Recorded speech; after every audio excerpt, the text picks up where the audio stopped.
Positive and negative sentences with present perfect continuous tense.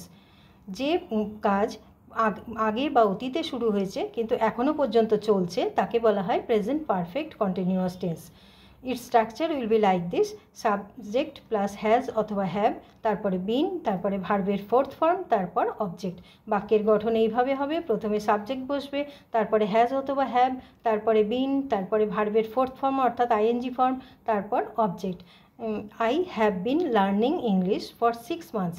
এখানে I হচ্ছে subject, তারপরে have been, তারপরে learn হচ্ছে মেন ভার্ব, তার সঙ্গে আইএনজি ফর্ম লার্নিং, তারপরে অবজেক্ট। আমি 6 মাস ধরে ইংরাজি শিখছি। I have not been learning English for 6 months। আমি 6 মাস ধরে ইংরেজি শিখছি না। নটটা কখন বসবে? আই হ্যাভ বিন, হ্যাভ আর বিনের মাঝখানে নট বসবে। I have not been learning English for 6 months। She has been going to college since last year. সে গত বছর থেকে কলেজে যাচ্ছে। এখানে সি হচ্ছে সাবজেক্ট, তারপরে হ্যাজ বিন বসেছে, তারপরে গো হচ্ছে মেন ভার্ব, তার সঙ্গে আইএনজি ফর্ম গোয়িং, তারপরে object.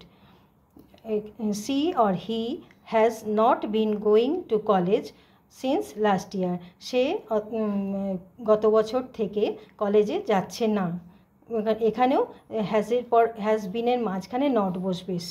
She or he has not been going to college since last year. We have been playing all day. আমরা সারাদিন খেলা করছি, সারাদিন ধরে খেলা করছি। We have not been playing all day. আমরা সারাদিন ধরে খেলা করছি না।